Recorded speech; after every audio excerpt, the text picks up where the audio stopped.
Então, como a base da escola de Frankfurt, na verdade, é uma subversão do que é o marxismo original. Marx e seus primeiros acólitos, Lenin, aquela coisa da Revolução Russa, assim por diante, eles são ainda aqueles caras da caserna, né? Como é que você chamaria Lenin, Trotsky e Stalin hoje, né? PCOzão, né? PCOzão, exatamente, ó, PCOzão. Que seriam os machos. Como é que é? O macho alfa a masculinidade tóxica. Masculinidade tóxica da esquerda. Eles são a masculinidade tóxica, que é o comunista lá da caserna, coturno, que faz discursos raivosos, assim por diante, trata a mulher igual lixo, assim por diante. Coça a orelha com o dedo mindinho, aquela coisa mais rústica. Sindical, né? Aquele lado mais... Cobrador de ônibus, assim. Pois é. Esse é o marxismo original. A escola de Frankfurt, ela percebeu, vamos dizer assim, né? Um defeito do marxismo para se atingir a revolução, que era a crença que Marx tinha de que a superestrutura protegia a infraestrutura, ou seja, só existia, por exemplo, instituições como família, igreja, religião, assim por diante, para proteger a infraestrutura que seria a propriedade. O pessoalzinho da escola de Frankfurt, eles começam a perceber bem o contrário, ou seja, existe propriedade para se proteger família, para se proteger a religião, assim por diante. Então eles perceberam a nossa luta, né, a luta deles, da esquerda, a partir mais ou menos ali da década de 50, 60, não será mais contra o capital, não será mais aquela esquerda falando de economia, falando de mais-valia, que na verdade nunca nenhum esquerdista no mundo conseguiu descobrir qual que é a mais-valia de uma bala, que dirá de uma cadeia econômica complexa. Então eles falaram, olha, o que a gente precisa fazer é destruir a família. Para destruir a família, você terá uma grande vantagem. Você poderá prometer para as pessoas que elas vão trepar loucamente, mais ou menos umas 18 vezes por dia. Será uma esbórnia na terra, nós chegaremos ao Palácio de Epicuro. Aliás, o livro, né, do Jardim das Aflições. Jardim das Aflições comenta exatamente sobre isso também. E eles acabam prometendo essa multidão de sexo. Só que aí você vê um cara poderoso, pelo menos na sua bolha ali, que é o Alexandre... Não, Alexandre não é. Anderson Leonardo. Anderson Leonardo, do molejo. E o Léo, olha... Chique, hein, Léo? O Léo levantou a cabeça aqui, que vocês não viram, foi na hora. Assim, tipo, chiqueza. O Anderson Leonardo do molejo, que é uma pessoa que tem o seu poder dentro da sua bolha, mesmo um cara como esse, ele não consegue ter autocontrole. Ele vira uma pessoa completamente desenfreada, um bicho, basicamente, né? Acho que qual o santo que fala que quando a gente não reza, a gente vira bicho? Esqueci agora. São José Maria Ligório, salvo engano. Tenho quase certeza que é esse. Que é basicamente a ideia de que você vai ter uma sociedade, ou pelo menos criar uma sociedade no qual você vai satisfazer todos os seus instintos o tempo todo, sem parar. Então o cara começa assim, eu sou o Anderson do molejo, eu posso pegar todas as mulheres do pagode, aí depois eu pego todas as mulheres do samba, depois eu pego todas as mulheres do funk, aí não sobra mais mulher. Aí eu vou pegar o Cafu com batom. Pois é, basicamente. Quem? O Cafu com o batom. Ele pega era igualzinho o Cafu com o batom. Graças a Deus não vi. Não, mas é engraçado que não é o primeiro caso, né? Teve o Ronaldinho, teve... Quantos casos desses? E é justamente isso. O sexo como a droga, você começa e vai indo e... porque entra naquilo... I can get no satisfaction. É a perversão, né? O cara deixa de entender a feminilidade. Ele só vê a estética feminina, o corpo feminino. O corpo como um objeto. E encontra as asas debaixo da cueca. E o machismo somos nós, né? Que vemos as mulheres como uma coisa maior, né? Exatamente. É foda exatamente. isso. E aí você vê que, na verdade, antes de passar pro Matheus, que vai ser nosso grande homem a falar de Escola de Frankfurt pela gente, que isso tem uma relação também com a Carol Conká. Carol Conká é mulher, né? Essa é mulher mesmo. Também não sei explicar, não sei dizer. Catalogada. Nos dias de hoje depende de como ela acordou, né? Autodeclarada. Bom, não sei. Carol Conká, este pessoa, porque ela também promete a mesma coisa. Ou seja, ela é uma feminista, você entra lá no perfil dela, tá lá divulgando feminismo o tempo todo, aquela coisa. Não é não. É a única vez que eles vão lá e falam que o A é igual a A. É na hora de falar do não é não. Não é não. Em qualquer outro momento da existência, ele fala, não, A é igual a B. A é igual a C. Mas na hora do não é isso. Só que essa ideia do feminismo, de você prometer que vai ter um não é não, de que você vai ter relações consensuais, isso tem um pequeno problema. Como você consegue prometer que as pessoas vão ser como bichos, que elas não precisam ter mais moral no sexo, que elas não precisam segurar o seu lado animalesco, né, seus instintos, aquela parte mais baixa da sua alma e os três inimigos, né, os três inimigos de Deus, né, os três inimigos do homem na sua existência terrena, né, o diabo, a carne e o mundo. Você não precisa refrear nenhum desses. Aí você coloca lá todo mundo confinado, todo mundo numa casa que todo mundo tá andando pelado e sendo filmado o tempo todo, e vai falar assim... E muitas vezes fazendo o ato bíblico ali embaixo dos cobertores, às vezes nem embaixo. Em alguns lugares do mundo apareceu o negócio do rock and roll. Não. É mesmo? Você tem um depois pra passar? Xvideos / Não.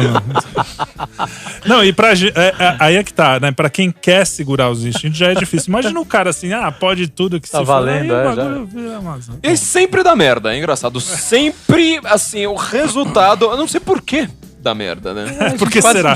Por que será que dá merda? Só milhares de anos de conhecimento que perceberam isso, mas os caras acham que dessa vez não vai dar mesmo. Pois é. É só liberar. Então aí descobriram que, na verdade, quando você tira a alma das pessoas e deixa elas só com corpos, com hormônios em ebulição, as pessoas fazem merda. Então acho que, na verdade, este é o palácio de prazeres do demônio. Eu queria que o Matheus Mota Lima, agora, com a sua calma e paciência não frenética, explicasse pra gente algo sobre a escola de Frankfurt, porque vocês são geniais.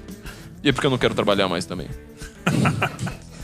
Na verdade eu acho que a gente teria que voltar para o século XIII, né? Pra falar um pouco da inversão, porque assim, a inversão de Guilherme de Ockham, né?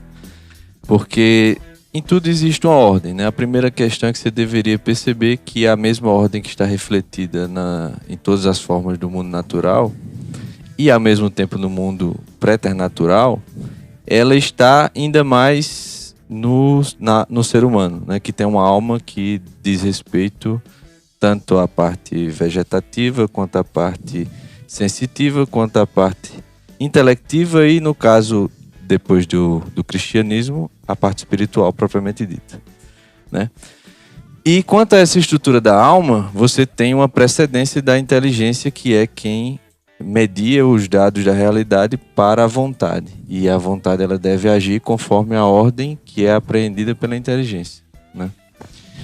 Então, como a gente está desordenado, e eu não vou entrar nesse ponto para explicar, mas basta você olhar uma criança, né? Que você vai ver que uma criança é um bicho muito doido, né? Então, eu tenho 2 filhas pequenas e você vê a criança, ela é inútil de tudo. Ela nasce diferente dos outros... Não, é verdade. Eu tô mentindo. Todo animal, ele nasce e ele cumpre a perfeição que ele é. Uma criança, para que ela comece minimamente a desenvolver as funções vegetativas, né, mínimas assim, né? Comer, fazer as necessidades no lugar certo, dormir, não se matar, né? Vão longos anos que eu não sei, na verdade, quando vai chegar, porque as minhas não estão nem perto desse ponto. Mas, enfim... Você vê que existe uma desordem. Essa desordem é que a alma, a parte da alma que é correspondente à mesma dos animais, ela está prevalecendo. Então, a educação seria justamente quando você começa a desenvolver a parte superior do ser humano, que é necessariamente um conflito que vai se iniciar dentro da alma para que ela vá ordenadamente crescendo e subjugando, na verdade, ordenando, é o que a gente chama de virtude, né? Ordenando a parte animal a servir aos propósitos da parte verdadeiramente humana, que percebe mais, né, da realidade de maneira mais profunda e ampla. E aí, portanto, com a correspondência da vontade, é que você consegue agir em favor da natureza, né? Ou seja, não contra a natureza, o que é a liberdade. A liberdade, na verdade, é a força que você tem de agir em conformidade da natureza. E por que você tem que agir em conformidade da natureza? Porque a natureza ela é irrefreável, né? Então, quando você vai contra a natureza, seja externamente ou internamente, no fim das contas você está indo contra você mesmo, sem que você saiba. E o processo educacional deveria ser justamente esse processo em que você, partindo da desordem, ou seja, da prevalência da parte animal, você começa a atuar a parte humana e no caso do cristianismo também a parte sobrenatural, para que ela se desenvolva, e quando ela se desenvolve, ela faz com que a parte animal sirva, né, a parte humana e a parte sobrenatural. E aí, não é que você está simplesmente... No início pode parecer que seja algo doloroso, mas quando você realmente vai tendo um desenvolvimento disso, é que você começa a perceber a realidade de uma maneira muito mais devida. Porque quando você conhece uma coisa e conhece a segunda, você não conhece somente duas coisas. Você conhece a primeira, a segunda e a relação entre elas. E assim sucessivamente. Quando você conhece a primeira, a segunda e a terceira, você conhece a primeira, a segunda, a terceira, a relação entre a primeira e a segunda e a terceira, relação entre a terceira e a primeira e as três. Relação entre as três. Ou seja, o conhecimento ele é exponencial, né? E você vai conhecendo as coisas quando você conhece as outras, porque em proporção você vai percebendo o lugar de cada uma delas. Isso só vai se dando se você desenvolver a parte humana e ainda mais a parte sobrenatural, porque é como se você estivesse adentrando um terreno mais profundo e amplo da realidade, no qual você está subindo uma espécie de montanha e as coisas vão ganhando sua proporção, então você vai sabendo o que cada coisa realmente é, né?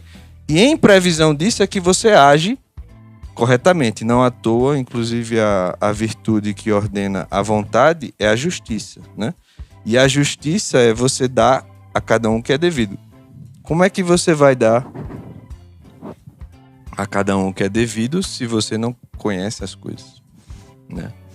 Então, o que acontece no século XIII é que há uma negação da capacidade de conhecer, por Guilherme de Ockham. Não dá para conhecer as coisas, então a gente tem que impor a vontade, a gente tem que fazer e agir na realidade pelo que a gente simplesmente quer.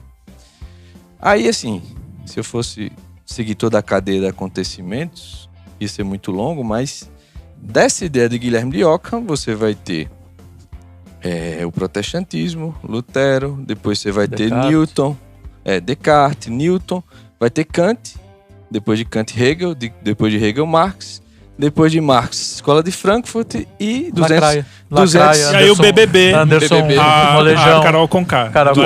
200 milhões de mortos no século XX, né? Então, assim, é bom frisar isso aí, né? Porque, assim, mero detalhe, não.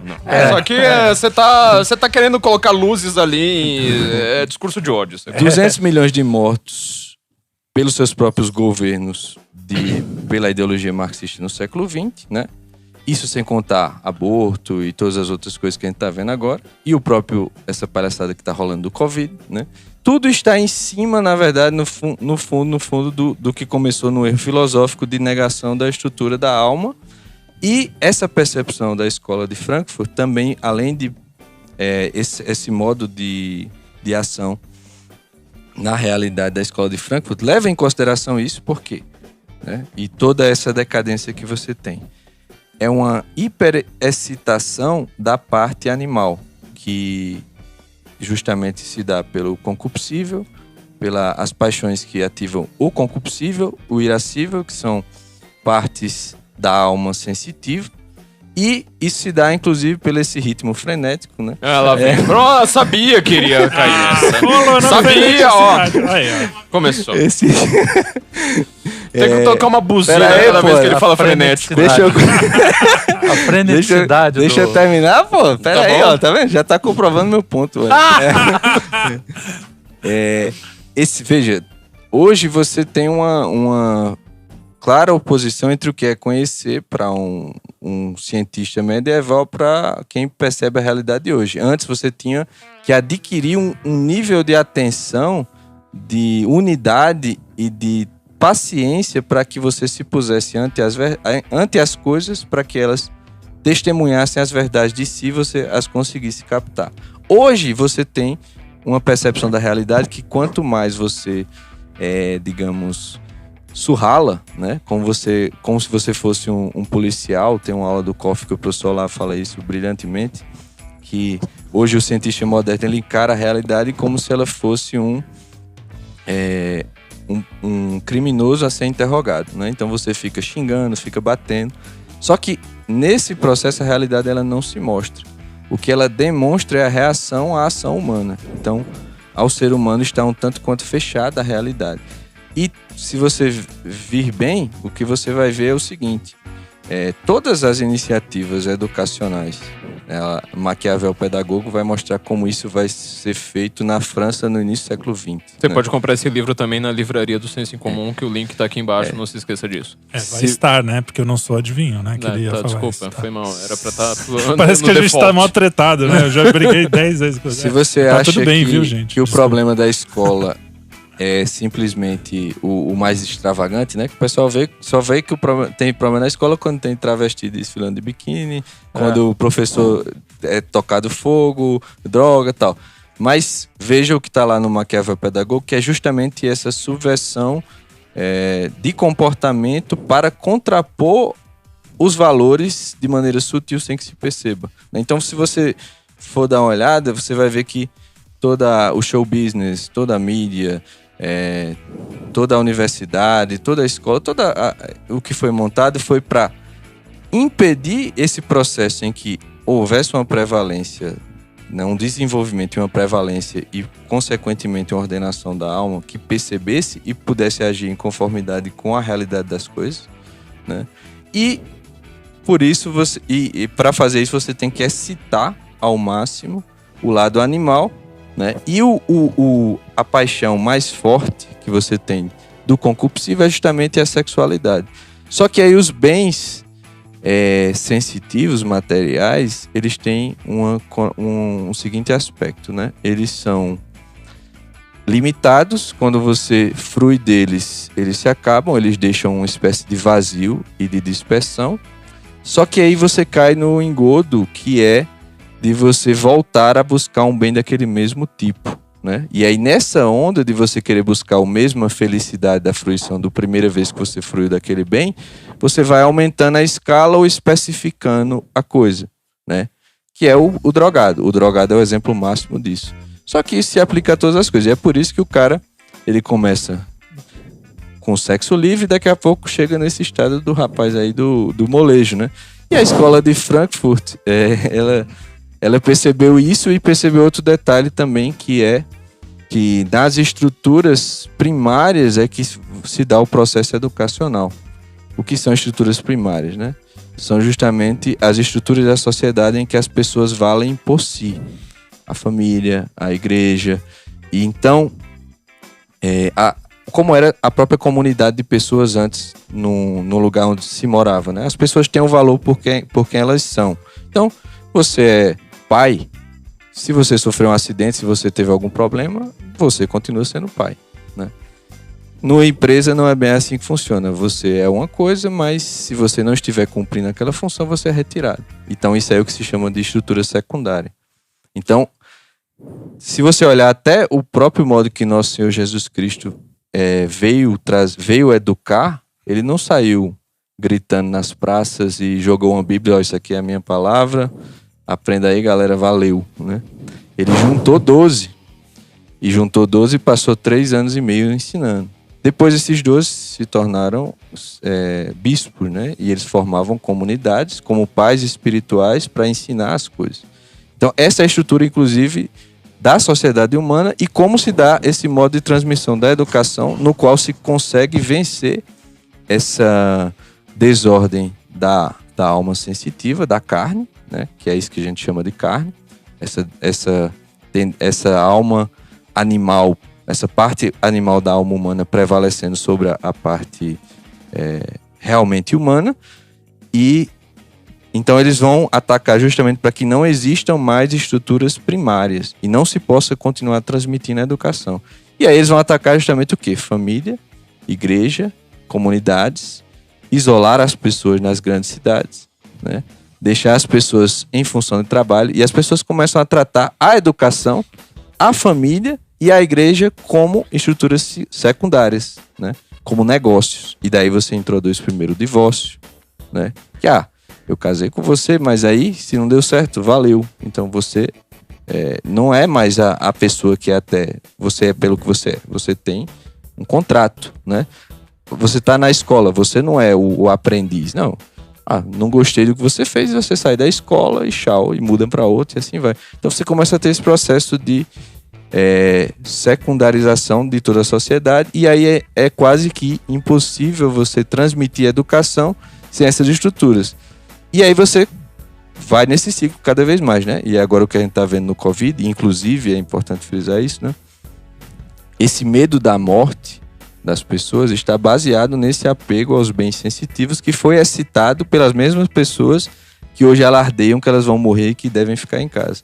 Só que é muito fácil você mandar alguém ficar em casa que só tem como espectro da realidade esse mundo material que acaba. Então, se você vive para fruir desses bens e o cara diz, você vai morrer, fica em casa, o cara vai morrer de medo. E, por favor, o que é que eu preciso fazer? Ande de 4, use máscara. Toma vacina. Toma vacina. Você vai fazer, porque você foi condicionado a isso. E você está sendo atuado como um animal.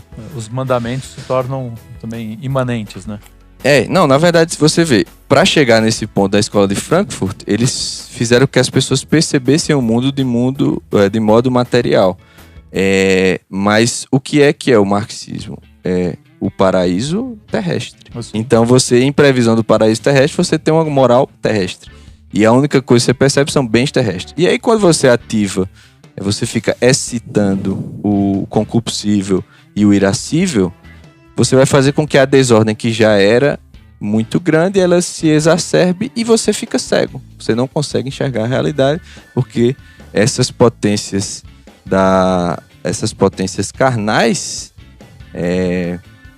elas ficam nublando e não há um desenvolvimento da inteligência e da vontade. E aí você não pode conhecer. Se você não pode conhecer, você não pode agir corretamente, de um modo que, inclusive, você fique mais forte, veja as coisas mais claras e saiba se guiar na realidade.